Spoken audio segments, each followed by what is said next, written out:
Traders, how are you? Marcello, founder of the Day Trading Academy, co-founder of Speed Up Trader, where you guys can come and apply for a funded account instead of trading your own account in the markets. Today, we're doing the recap of what happened in the markets last week.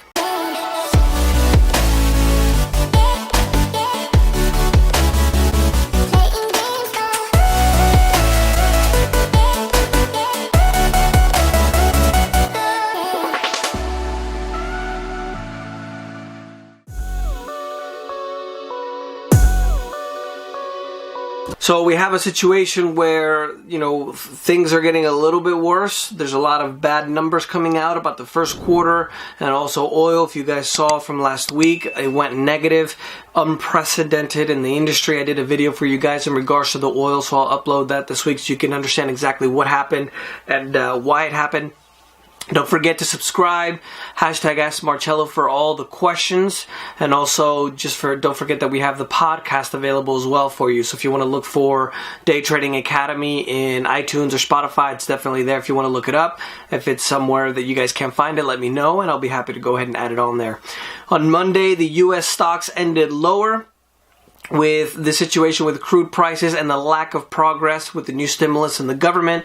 On Tuesday, it dropped again with the Dow going down over 600 points with the quarter one corporate results starting to come out. Wednesday, we had U.S. stocks slightly higher with the historic crash in crude, which recovered somewhat in regards to the prices after Trump stated the thing about Iran. I'll let you know about that. We had better than expected quarter one corporate results among leading firms, and also Congress did approve the nearly $500 billion more in aid to help small businesses survive during the coronavirus shutdown. Thursday, we did end slightly lower for the S&P 500 and the NASDAQ. The Dow was slightly positive. And there was a report that came out on Thursday from Gilead Sciences, the drug is called the remdesivir, that stated that the experimental drug that they had, which is the remdesivir, didn't fail during the first randomized clinical trial. So, it kind of gashed the hopes of a lot of people of all this getting better. On Friday, U.S. stocks were higher, with investors returning to equities, and overall for the week, the Dow was down 3.18%, down 16.69% overall in 2020. S&P 500 for the week was down 1.33%. Overall for the year, it's down 12.20%, and NASDAQ was down 0.18% for the week, down 3.77% for the year. In overseas market news, the European markets are mostly lower. The biggest loser was Spain at 3.95%. Latin American markets mostly lower as well, with my dear Colombia coming in as the first loser with negative 6.21%. Africa and Middle East markets are mixed. Nigeria was the biggest loser at 1.42%, although others were plus or minus under 1%. And in the Far East, the market in the Philippines was down 5.94%. Overall, Bitcoin and other cryptocurrency news, Bitcoin was far higher this week at 6.56%, and the price ended up at $7,543.58. Financial and banking news, Wednesday, Tanzania's president, Magufuli, I love that name, Magufuli, states that he tried to call on international creditors saying that they should cancel the debt owed by African nations to enable them to battle the coronavirus. They spend about $303 million a month to service its debts. Because, we're just going to cancel that so you can just run it up again when all this is over, right? Argentina is in big trouble. Voting those socialists in. They're starting to run into a problem with inflation. They're not able to borrow money anymore now that the new government stated that they're basically going to not pay their debts, and there's a fear that they're not going to come up with the payment that they have next month. The central bank in Argentina printed literally just poof, $5.2 billion and gave it to the government to be able to handle the fallout of the coronavirus. They can't borrow any more money in international markets now, so now the already inflation that's running at 48% annually is expected to go higher. I think the peso went from 40 something, I think, to 60 this week, something along those lines. It spiked a little bit. In the other financial and banking news. I just lost my spot here for a second. The House of Representatives did approve the $484 billion coronavirus relief bill on top of the other trillions of dollars that they already approved. The virus has killed 47,000 Americans, and the crisis relief has already reached a near $3 trillion, while it's been we had the longest employment boom in U.S. history, and now all those jobs are wiped out. And nationwide businesses shut down as well. And there's been a surge in U.S. government spending. The deficit of the United States has quadrupled to a record $3.7 trillion in just one fiscal year, and the GDP is likely to plunge nearly 40% in an annualized basis. That's the expectation actually of the number from quarter 2, and the unemployment is probably going to crest at about 16%. In Brazil, there's also a bit of a political crisis as one of the top justice ministers resigned, blaming obviously the President Bolsonaro. The currency collapsed as well as stocks and bonds on Friday. In commodities, oil is down at 21-year lows. I'm sure you guys saw that situation where oil went negative for the first time ever. U.S. crude was down 6.34% for the week. Overall for 2020, it's down 71.38%. International crude, which is called Brent, was down 28.18%. It's down almost 62% for the year. Trump did help a little bit. He did the old scare tactics to try to recover a little bit the price of oil. He said that if there are any Iranian boats that harass the U.S. vessels there in the Middle East, he's just opened fire on them. So that allowed oil to come back quite a bit. The U.S. shale producers, refiners, and pipeline companies are scrambling for cash due to their highly indebted nature and business. Even though we have a situation where fuel has tumbled about 30%, the demand for gas, let's say, there's still a massive glut, and a lot of analysts are expecting the inventories where they go and they store the oil to be filled up in about 3 to 4 weeks as well. Oil is at 21-year lows. And a lot of these companies are left pumping hundreds of millions of barrels of oil just into storage. On Monday, we had the May contract for oil go down to, close, negative $37.63, or about 306% a barrel. It went down over 500% at one point, and Brent is selling at around $20 a barrel, which is its lowest price since 2002. And all of this debt, all of this economic uncertainty, now there's a lot of people going into gold and silver. I don't know if you guys remember, for years now I've been talking about gold and silver, and I think it's a great investment. Obviously now you can't really find the physical one if you want to go and buy it because it's all sold out, but the time to buy these things are not in times of crisis, but also, times in good times, quote, good times, right? Because we've been living high on the hog for a few years now, and it's all based on debt.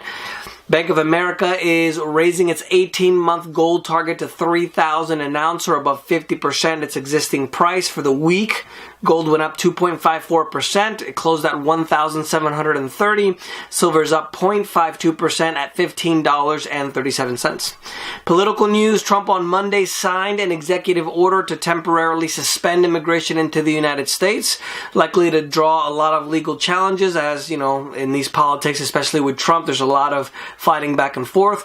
Remember, whenever I do these news, whether you're black or white or purple or green or you're left or right or independent, or it doesn't matter, I always want to just stick to the facts because I think most of us are a little bit tired of all this political infighting. The former president of Georgia, I'm not even going to try to say his name, Saakashvili, I think it is, has invited to become a deputy prime minister in Ukraine in charge of reforms. And economic news: the global economy now is starting to show that it's collapsing at a pace not seen since World War II. Obviously this is a forced recession due to the pandemic, and the world economy is going to suffer its steepest contraction on record this year, and a lot of people are expecting more of a U-shaped recovery rather than a V-shaped recovery. I'm laughing. I'm thinking to myself, I saw Larry Kudlow, which is one of the economic advisors of Trump in the White House, and he says it's going to be a U that looks like a V. He was just joking around. I thought it was funny. South America's economy South Korea's economy, which is the 4th largest in the world in Asia and the 12th largest in the world, is reporting a Q1 contraction of negative 1.81%. It's the sharpest contraction they've had in a quarter since Q4 2008. And over 4.4 million Americans filed first unemployment claims this week, as a lot of jobs are lost during the coronavirus lockdown. And in Cuba, an decades-old rationing system that was slated for elimination is being activated again because they don't want people to stand outside or stand in lines in regards to the situation with the coronavirus. So the idea is that the rationing system makes sure that you get, a ration, a nice little sliver of something, so you don't have to go out and get nervous that it's going to be gone. In corporate news, 3 U.S. retail chains are casualties of the pandemic. Lord & Taylor is exploring bankruptcy protection. Neiman Marcus, the high-end chain, has already announced plans to file for bankruptcy as soon as this week. And JCPenney also is considering a similar move. In other news, my favorite restaurant in the world, Chipotle, is up 12.15% from a low of $415. It's up to about $882 now since March 18th. Their shares are surging. Say that 3 times fast. Shares are surging. After reporting Q1 results, beating estimates, and their digital sales going up by 80.8%. That makes near 70% of their sales this month being digital sales. Lufthansa, the airline from Germany, is finalizing a state aid rescue package worth about $10.8 billion next week, as their business has obviously been decimated. German auto and truck maker Daimler, which is the owner of Mercedes, is stating that they're going to get debt supplied by Austria, Switzerland, and Belgium. And they have warned about the cash flow of their dividends, which are going to fall in 2020. And Hertz, the car rental company, is laying off 10,000 people, or over 25% of its workforce. Demand destroyed for car rentals, obviously. They have a $17 billion cash pile, which is unsustainable. The shares are down 50% since February, and they're moving to restructure all of their debt. I don't know what all these companies were thinking there. I don't know if you guys remember how in previous recaps I talked about the record high debt, not only on the city level, but the state level and the federal level worldwide, and now even the corporations and the personal debt. At some point, all of this is going to come to an end. I think it's going to be probably in the next 5 to 7 years or so. In trade news, the 3rd largest economy in the world, Japan, saw its exports decline by the most in 4 years in March. U.S.-bound shipments, including cars, fell at their fastest rate since 2011.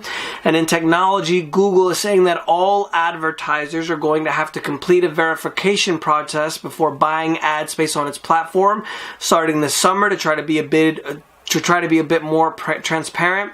Advertisers are going to have to submit their information as well as their business incorporation documents to be able to have more transparency, they're saying. Apple plans to sell Mac computers by its own processors in 2021. With chips designs currently in iPhones and iPads. They're also planning to fix a security flaw that may be on 500 million iPhones that are vulnerable to hackers after a company found that design flaw.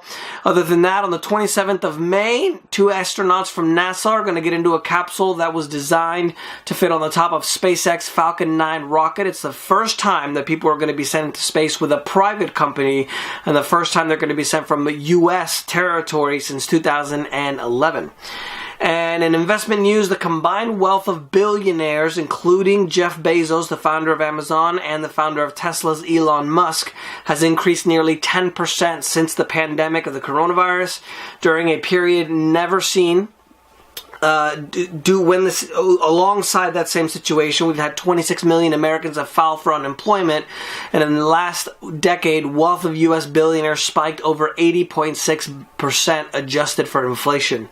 Colombia's Avianca, which is the Latin America's 2nd largest airline after LATAM, They're disclosing a filing with the U.S. SEC explaining why they didn't get their financials in time submitted to them in 2019. And there's a lot of doubt. They're saying that they can continue with their business due to the fact of all their money that they've lost during the situation with the coronavirus. Sales of new single-family houses has dropped the most in more than 6.5 years in March, falling 15.4%. A seasonally adjusted rate of 627,000 units last month. Further declines are much more likely. And Facebook is looking to move into India. They're looking to spend $5.7 billion for almost a 10% stake in the largest mobile operators, Jio Platforms. Jio Platform is owned by the richest man in India, Mukesh Ambani, and his conglomerate is called Reliance Industries. The mobile network in 4 years has racked up 388 million users. And international events, over 1 million people in Europe have been diagnosed with the coronavirus. More than 100,000 of them have died. The most are in Spain with about 199,000 people, almost just over 21,000 deaths. In Italy, we have almost 179,000 of them with just over 23,500 deaths, followed by France with almost 153,000 cases with just over 19,000 lives lost. And the total number in the U.S. is now almost 900,000 with an additional 25,000 per day. Worldwide, we'd had about 2.7 million cases total. Iran says that it has successfully launched the first military satellite into orbit, Noor or Light. It claims that it's orbiting at about 264 miles above the Earth's surface, triggering protests and also tensions with the U.S. since the U.S. doesn't want them to have it. And the UN World Food Program is saying that the coronavirus pandemic is hitting 900,000 Venezuelans that have gone to Colombia to protect themselves from the socialist paradise of Venezuela. Over 50,000 Venezuelans have settled in Colombia since their country entered a humanitarian crisis in 2015, and many analysts say that the number of refugees is far higher. And an interesting facts for the week: at least 7 major U.S. meat facilities shut down over a few weeks over the concern of shortages. Tyson Foods, which is one of the largest manufacturers in the U.S., is closing 2 of its key pork plants, which is about 25% of U.S. output offline. Canada is also likely to hold back some of their exports to the U.S. Prices for pork bellies, which they make bacon out of, have doubled in the last 4 days. And another interesting fact about the environment: ants, the world's ants, bees, butterflies, grasshoppers, and fireflies, and other land-dwelling insects have been suffering drops of 9% population per decade. But freshwater bugs, such as dragonflies and mosquitoes, have actually been rallying. And Spain's National Intelligence Center supposedly captures one of Europe's highest profile ISIS terrorists. I'm not even going to try to say his name. He's 28 years old and he was actually hiding under a mask due to the coronavirus pandemic. That's the news for this week, guys. Let me know if you have any questions. Don't forget to subscribe, look up for the podcast, and we'll see you next week.